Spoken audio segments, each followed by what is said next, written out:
Hi friends, సినిమాల్లో లేదా నాటకాల్లో రాజకీయ నాయక పాత్రలే విలన్లుగా ఉంటాయి చాలా మటుకు. వాళ్ళు చేసే క్రూరమైన చర్యలు, దుర్మార్గమైన యాక్టివిటీస్ అన్నిటినీ మన సినిమాల్లో చూసి ఆశ్చర్యపోతుంటాం, కోపాలకు గురవుతుంటాం, వినోదాన్ని పొందుతుంటాం. మీరు ఎప్పుడైనా ఆలోచించారా ఎందుకు మనల్ని పాలించే నాయకుల్లో చాలా మటుకు చెడ్డవాళ్ళే ఉంటారని? ఒకసారి నేను మాట్లాడిన ఈ స్టేట్మెంట్ని ధృవపరచడానికి ఒకసారి స్టాటిస్టిక్స్లోకి వెళ్దాం. మన లోక్సభలో 543 మంది ఎంపీలకు గాను 251 మందిపై క్రిమినల్ కేసులు ఉన్నాయి. వారిలో కూడా 171 మందిపై చాలా సీరియస్ క్రిమినల్ కేసులు ఉన్నాయి.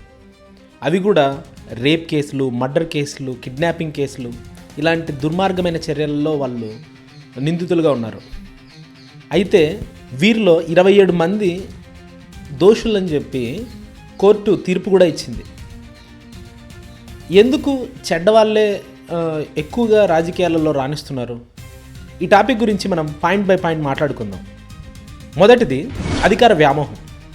ఎప్పుడైనా సరే నేరస్తులు లేదా తప్పుడు మార్గాల్లో నడిచే వాళ్ళు ఎప్పుడు భయంతో, అభద్రతాభావంతో బతుకుతూ ఉంటారు. వాళ్ళు తాము చేసిన తప్పుల్ని కప్పిపుచ్చుకోవడానికి వాళ్ళకి అధికారం ఒక కవచంలాగా ఉపయోగపడుతుంది. అందుకనే వాళ్ళల్లో అధికార వ్యామోహం ఉంటుంది. అయితే నిజాయితీ పరులు మరియు మంచి వాళ్ళు అధికారాన్ని ఒక బాధ్యతలాగా ఫీల్ అవుతారు.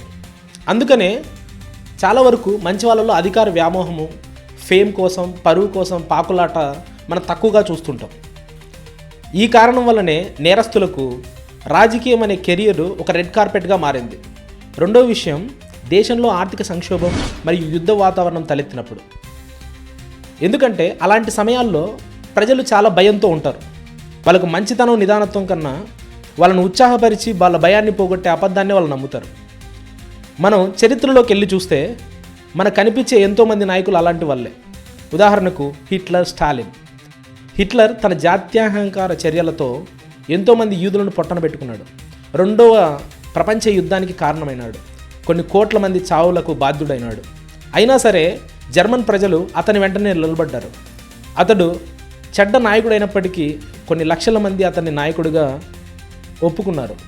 ఎందుకంటే ఆ సమయంలో వాళ్ళకు స్వస్థతనిచ్చే నాయకత్వం అదే అని వాళ్ళు నమ్మారు. మూడవది మ్యానిపులేటివ్ స్కిల్స్. వాళ్ళు గొప్పవాళ్ళుగా ప్రొజెక్ట్ కావడానికి విద్యా వ్యవస్థల్ని, ఎన్నో ఇన్స్టిట్యూషన్స్ని కూడా వాడుకుంటారు. మీడియాని తొత్తుగా మార్చుకుంటారు, లేదంటే మీడియా పీక నొక్కేయడానికి కూడా సిద్ధపడతారు. అంతేకాకుండా ప్రతిపక్షాన్ని వీలైనంత వరకు నాలుక లేందిగా మార్చడానికి ప్రయత్నం చేస్తూ ఉంటారు. నాలుగోది, విద్యా వ్యవస్థలో కానీ ఎలాంటి ఇన్స్టిట్యూషన్స్లో అయినా సరే ఒక ఉద్యోగిగా మనల్ని మార్చడానికి ప్రయత్నం చేస్తూ ఉంటారు తప్పితే ఒక నాయకుడిగా ఎదగడానికి ఎక్కడ మనకు దారులు కనిపించవు. చెడ్డవాళ్ళు తమకు పోటీ లేకుండా చేసుకోవడానికి ఎప్పుడు పోరాడుతూ ఉంటారు.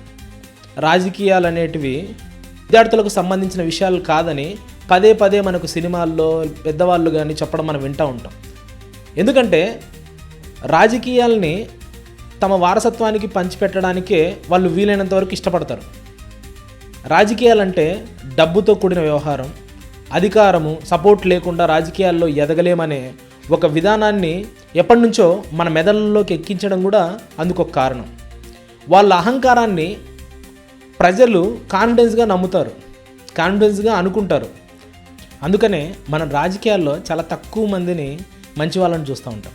నాకు నచ్చిన పొలిటీషియన్ లాల్ బహదూర్ శాస్త్రి. అతను మరణించిన తర్వాత తన అంత్యక్రియల కోసం దాచుకున్న డబ్బు కూడా సరిపోలేదు. ప్రభుత్వ లాంఛనాలతో అతనికి అంత్యక్రియలు జరిగినాయి.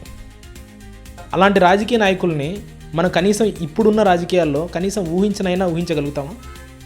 Last point, group loyalty. కొన్ని సమూహాలకు తను నాయకుడినని ఎప్పుడు ప్రొజెక్ట్ చేసుకుంటూ ఉంటాడు ఒక అవినీతిపరుడైన నాయకుడు. ఒక కులం కావచ్చు, ఒక మతం కావచ్చు, ఒక సమూహం కావచ్చు, వీళ్ళను ఉద్ధరించే నాయకుడిగా తను ఎప్పుడు ప్రొజెక్ట్ చేసుకుంటూ ఉంటారు. ఆ ప్రజలు కూడా అది నమ్ముతూ ఉంటారు. దానివల్ల అతనికి ఎక్స్ట్రా మైలేజ్ ఎప్పుడూ ఉంటుంది.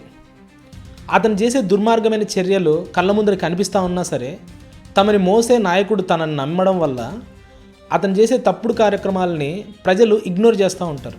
అది అతనికి అడ్వాంటేజ్ అవుతూ ఉంటుంది. కుల చిచ్చులు కావచ్చు, మత చిచ్చులు కావచ్చు, జాతి చిచ్చులు కావచ్చు, భాష చిచ్చులు కావచ్చు, ఏదో ఒక రకమైన చిచ్చులతో తన లాయల్ గ్రూప్స్ని వాడుకుంటూ తన అధికారాన్ని నిలుపుకుంటూ ఉంటాడు. అయితే ఇలాంటి పనులు ఒక నీతివంతుడైన రాజకీయ నాయకుడు ఎప్పుడూ చేయలేడు. అంతే కదా మరి. సరే, ఇది తెలుసుకున్నాం కదా. మరి మంచి రాజకీయం మన దేశంలో కావాలంటే మనం ఏం చేయాలి? మంచి రాజకీయ నాయకులు రాజకీయాల్లో అడుగు పెట్టాలంటే మనం ఏం చేయాలి? దేశంలో ఎడ్యుకేషన్ పెరగాలి, సామాన్యుడు కూడా మంచి విద్యను పొందాలి. అప్పుడే వీళ్ళు చేసే తప్పుడు పనులన్నీ ప్రజలు అర్థం చేసుకోగలుగుతారు.